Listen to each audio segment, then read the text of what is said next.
Praise the lord. ದೇವರ ನಾಮಕ್ಕೆ ಸ್ತೋತ್ರ ಉಂಟಾಗಲಿ. ಪ್ರೀತಿಯ ದೇವರ ಮಕ್ಕಳೇ, ಯೇಸು ಕ್ರಿಸ್ತನ ನಾಮದಲ್ಲಿ ನಾನು ನಿಮ್ಮೆಲ್ಲರನ್ನು ವಂದಿಸುತ್ತೇನೆ.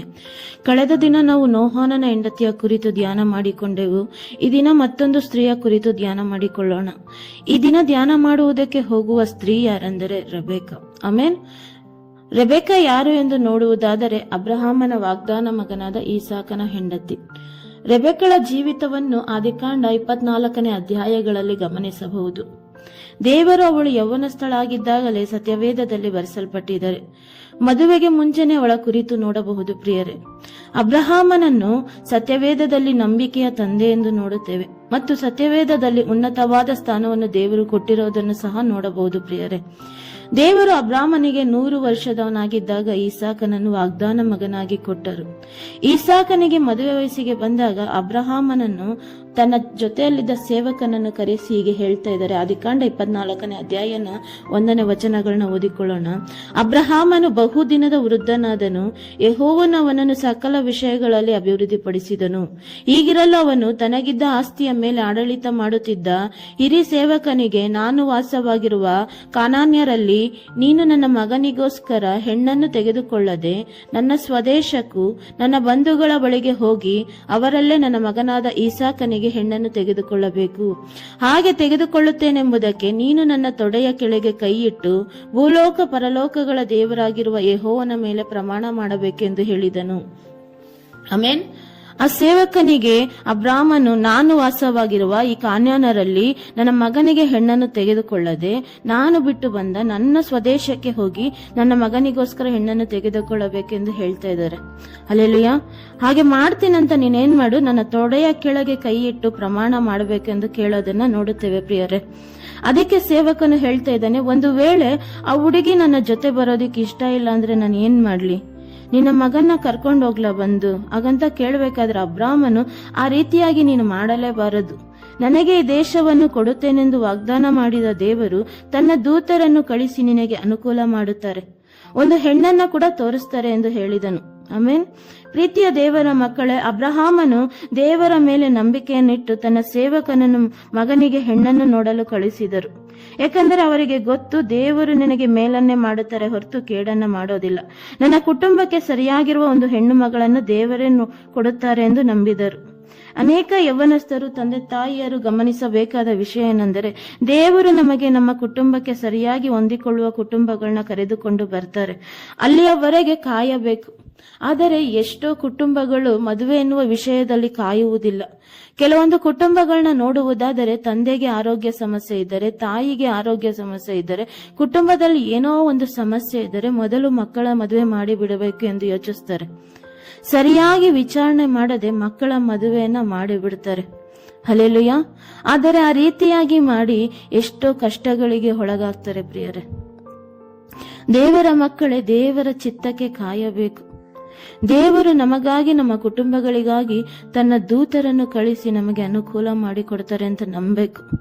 ಇಲ್ಲಿ ಸೇವಕನು ನೋಡ್ಬೇಕಾದ್ರೆ, ಅಬ್ರಾಮನಿಗೆ ಪ್ರಮಾಣವನ್ನ ಮಾಡಿ 10 ಒಂಟೆಗಳನ್ನ ಸಿದ್ಧ ಮಾಡಿಕೊಂಡು ಶ್ರೇಷ್ಠವಾದ ಒಡವೆಗಳನ್ನು ತೆಗೆದುಕೊಂಡು ಆರಾಮ್ ಸೀಮೆಗೆ ಬಂದನು. ಅಬ್ರಹಾಮನ ತಮ್ಮನು ವಾಸವಾಗಿರುವ ಊರಿಗೆ ಬಂದನು. ಹಲ್ಲೆಲೂಯಾ. ಇಲ್ಲಿ ಸೇವಕನು ಮತ್ತೆ ಪ್ರಾರ್ಥಿಸ್ತಾ ಇದ್ದಾನೆ, ದೇವರೊಟ್ಟಿಗೆ ಪ್ರಾರ್ಥಿಸ್ತಾ ಇದ್ದಾನೆ, ದೇವರೇ, ಈ ಸಾಯಂಕಾಲದಲ್ಲಿ ಈ ಊರಿನ ಸ್ತ್ರೀಯರು ನೀರು ತರುವುದಕ್ಕೆ ಇಲ್ಲಿಗೆ ಬರುತ್ತಾರೆ.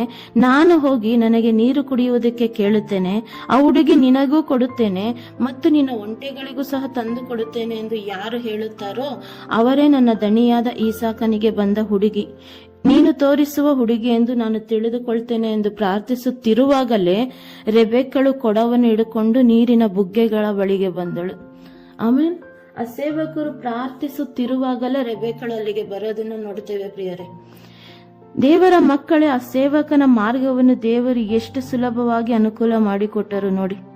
ನಮ್ಮ ಜೀವಿತದಲ್ಲಿ ನಮ್ಮ ಮಾರ್ಗಗಳನ್ನು ಅನುಕೂಲ ಮಾಡಿಕೊಡುತ್ತಾರೆ ದೇವರು. ಆ ಸೇವಕನು ಹೋಗ್ಬಿಟ್ಟು, ಅಬ್ರಾಮನ ಕುಟುಂಬದವರು ಎಲ್ಲಿದ್ದಾರೋ ಏನೋ, ನಾನು ಹೇಗೆ ಹುಡುಕ್ಲಿ, ಏನ್ ಮಾಡ್ಲಿ, ಆ ರೀತಿಯಾಗಿ ಯೋಚಿಸ್ಲಿಲ್ಲ. ನನ್ನ ದಣಿಗೆ ನಾನು ಪ್ರಮಾಣ ಮಾಡ್ಬಿಟ್ಟು ಬಂದ್ಬಿಟ್ಟಿದ್ದೀನಲ್ಲ, ಈಗ ಏನ್ ಮಾಡ್ಲಿ ಅಂತಾನು ಯೋಚನೆ ಮಾಡ್ಲಿಲ್ಲ. ಬದಲಾಗಿ ಪ್ರಾರ್ಥಿಸಿದ್ರು, ದೇವರೇ, ನಾನು ಈ ಕಾರ್ಯದಲ್ಲಿ ಅನುಕೂಲ ಮಾಡಿಕೊಡು ಎಂದು ಪ್ರಾರ್ಥಿಸಿದರು. ಮದುವೆ ಅನ್ನೋ ವಿಷಯದಲ್ಲಾಗಲಿ ಕುಟುಂಬದ ಕುರಿತಾಗಲಿ ಯೋಚಿಸಬೇಡಿರಿ. ದೇವರನ್ನು ನೋಡುವುದಾದರೆ ನಿಮ್ಮ ಕಣ್ಣುಗಳು ಆತನನ್ನೇ ನೋಡುವುದಾದರೆ ನಿಮ್ಮ ಮಾರ್ಗಗಳನ್ನು ದೇವರು ಸಫಲಪಡಿಸ್ತಾರೆ. ಇದರಲ್ಲಿ ಗಲಿಬಿಲಿಯಾಗಿ ದೇವರು ಮಾಡುತ್ತಾರೋ ಇಲ್ಲವೋ ಎಂದು ಅಂದುಕೊಳ್ಳಬಾರದು. ದೇವರು ಎಲ್ಲಾ ಮಾರ್ಗಗಳನ್ನು ಸಫಲಪಡಿಸ್ತಾರೆ. ಆಮೇನ್. ಆ ಸೇವಕನು ಪ್ರಾರ್ಥಿಸುತ್ತಿರುವಾಗಲೇ ರೆಬೆಕ್ಕಳು ಅಲ್ಲಿಗೆ ಬರುವುದನ್ನು ನೋಡಿ ನೀರು ತುಂಬಿಕೊಂಡು ಮೇಲಕ್ಕೆ ಬರುವಾಗ ಸೇವಕನು ಅವಳ ಬಳಿಗೆ ಓಡಿ ಹೋಗಿ, ಅಮ್ಮ, ಕುಡಿಯುವುದಕ್ಕೆ ಸ್ವಲ್ಪ ನೀರು ಕೊಡು ಎಂದು ಕೇಳುವಾಗ, ಕುಡಿಯಪ್ಪ ಎಂದು ತಕ್ಷಣನೇ ಕೊಟ್ಟಳು. ಯಾರೋ ಈ ವ್ಯಕ್ತಿ ಗೊತ್ತಿಲ್ಲ ನನ್ಗೆ, ನಾನು ಹೇಗೆ ಸಹಾಯ ಮಾಡ್ಲಿ ಅಂತ ಯೋಚಿಸಿಲ್ಲ. ಆ ವ್ಯಕ್ತಿಗೆ ನೀರು ಕೊಟ್ಟಳು ಮತ್ತು ಒಂಟೆಗಳಿಗೂ ಸಹ ನೀರು ತಂದು ಕೊಟ್ಟಳು. ದೇವರ ಮಕ್ಕಳೇ, ಆ ಸೇವಕನು ನನಗೂ ಮತ್ತು ನನ್ನ ಒಂಟೆಗಳಿಗೂ ಯಾರು ನೀರು ಕೊಡುತ್ತಾರೋ ಅವರೇ ನೀನು ತೋರಿಸುವ ಹೆಣ್ಣು ಎಂದು ತಿಳಿದುಕೊಳ್ಳುತ್ತೇನೆಂದು ಪ್ರಾರ್ಥಿಸುತ್ತಿದ್ದರು ಮೊದಲು. ಈಗ ರೆಬೆಕ್ಕಳು ಸೇವಕನಿಗೆ ಮತ್ತು ಒಂಟೆಗಳಿಗೂ ನೀರು ತಂದು ಕೊಟ್ಟಳು. ಮೊದಲನೇದಾಗಿ ರೆಬೆಕ್ಕಳನ್ನು ನೋಡುವುದಾದರೆ ಸಹಾಯ ಮಾಡುವಂತ ಹೃದಯ ಹೊಂದಿದವಳು. ಹಲ್ಲೆಲೂಯಾ. ಯವನಸ್ಥರೇ, ನೀವು ಸಭೆಗಳಲ್ಲಿ, ಕುಟುಂಬಗಳಲ್ಲಿ ಸಹಾಯ ಮಾಡುವವರಾಗಿರಬೇಕು.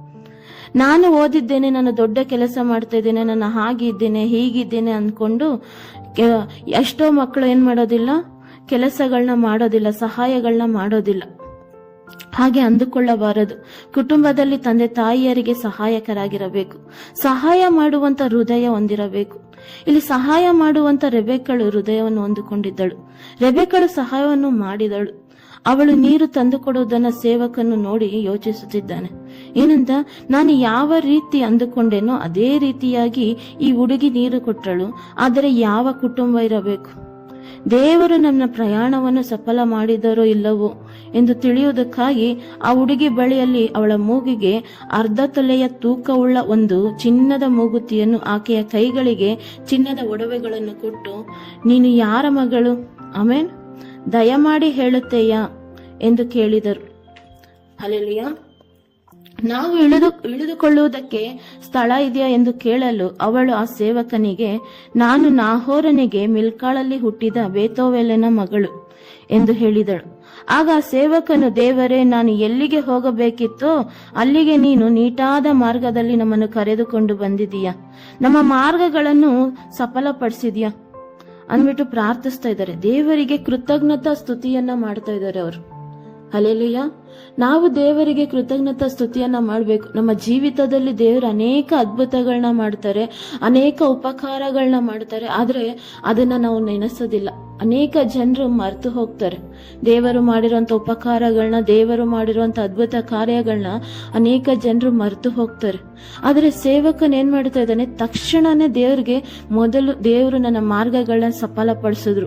ದೇವರು ನಾನು ಎಲ್ಲಿಗೆ ಬರ್ಬೇಕಾಗಿತ್ತು ಅಲ್ಲಿಗೆ ನೀಟಾದ ಮಾರ್ಗದಲ್ಲಿ ನನ್ನನ್ನು ಕರ್ಕೊಂಡ್ ಬಂದಿದ್ದಾರೆ ಅಂತ ದೇವರಿಗೆ ಕೃತಜ್ಞತೆಯನ್ನು ಸಲ್ಲಿಸ್ತಾ ಇದ್ದಾರೆ. ಆಮೇನ್. ನಂತರ ಸೇವಕನನ್ನ ರೆಬೆಕ್ಕಳು ಮನೆಗೆ ಕರೆದುಕೊಂಡು ಹೋದಳು. ತನ್ನ ತಾಯಿಯ ಮನೆಯಲ್ಲಿ ಇದ್ದವರೆಲ್ಲರಿಗೂ ನಡೆದ ಎಲ್ಲ ವಿಷಯಗಳನ್ನು ಹೇಳಿದಳು. ಸೇವಕನ ಮಾರ್ಗವನ್ನು ದೇವರು ಸಫಲಪಡಿಸಿದರು. ರೆಬೆಕ್ಕಳು ಸಹಾಯ ಮಾಡುವ ಒಳ್ಳೆ ಗುಣ ಹೊಂದಿರುವಂತ ಮಗಳಾಗಿ ಈ ದಿನ ನಮಗೆ ಕಾಣಿಸಿಕೊಂಡಗಳು ಪ್ರಿಯರೇ. ಆಮೇನ್. ಸರಿ, ನಾವು ಪ್ರಾರ್ಥನೆ ಮಾಡ್ಕೊಳ್ಳೋಣ. ಕರ್ತನೆ, ನಿಮ್ಗೆ ಸ್ತೋತ್ರ ಮಾಡ್ತೇವೆ ರಾಜ. ಈ ಒಂದೊಳ್ಳೆ ಸಮಯದಲ್ಲಿ ನಿಮ್ಗೆ ಸ್ತೋತ್ರ ಮಾಡ್ತೇವೆ ಕರ್ತನೆ. ಅಪ್ಪ, ಈ ದಿನದಲ್ಲಿ ಕರ್ತನೆ ರೆಬೆಕ್ಕಳ ಕುರಿತು ಒಂದು ಭಾಗವನ್ನು ನೋಡ್ಲಿಕ್ಕೆ ನೀವು ಸಹಾಯ ಮಾಡಿದ್ದೀರಾ ಕರ್ತನೆ. ಮುಂದಿನ ದಿನದಲ್ಲಿ ಕರ್ತನೆ ಅವಳು ಹೇಗೆ ದೇವರ ಚಿತ್ತಕ್ಕೆ ವಿಧೇಯಳಾದಳು ಎಂದು ನೋಡುವುದಕ್ಕೆ ನೀವು ಸಹಾಯ ಮಾಡ್ರಿ ಕರ್ತನೆ. ಈ ದಿನ ಕರ್ತನೆ ಸೇವಕನ ಆ ಒಂದು ಮಾರ್ಗಗಳನ್ನ ಸಫಲಪಡಿಸೋದ್ರಿ ಕರ್ತನೆ. ಅದೇ ರೀತಿ ರೆಬೆಕ್ಕಳು ಹೇಗೆ ಸಹಾಯ ಮಾಡಿದಳು ಎಂದು ನೋಡಿದಿವಿ ಕರ್ತನೆ. ಅನೇಕ ಜನರು ಕರ್ತನೆ ಮಾರ್ಗಗಳನ್ನ ತೆರೀತಾ ಇಲ್ಲ ದೇವರು ಅಂತ ಯೋಚಿಸ್ತಾ ಇದ್ದಾರೆ ಕರ್ತನೆ. ಅವರ ಮಾರ್ಗಗಳನ್ನ ನೀವು ತೆರೀರಿ ಕರ್ತನೆ. ರೆಬೆಕ್ಕಳ ಕರ್ತನೆ ಒಂದು ಸಹಾಯ ಮಾಡುವಂತ ಗುಣವನ್ನು ಅನೇಕ ಹೆಣ್ಮಕ್ಳಿಗೆ ನೀವು ಕೊಡ್ರಿ ಕರ್ತನೆ. ದೇವರೇ, ನೀವಾಗೆ ಮಾಡೋದಕ್ಕಾಗಿ ನಾವು ಸ್ತೋತ್ರ ಮಾಡ್ತೇವೆ ಯೇಸುವಿನ ನಾಮದಲ್ಲಿ ಕರ್ತನೆ. ಆಮೇನ್.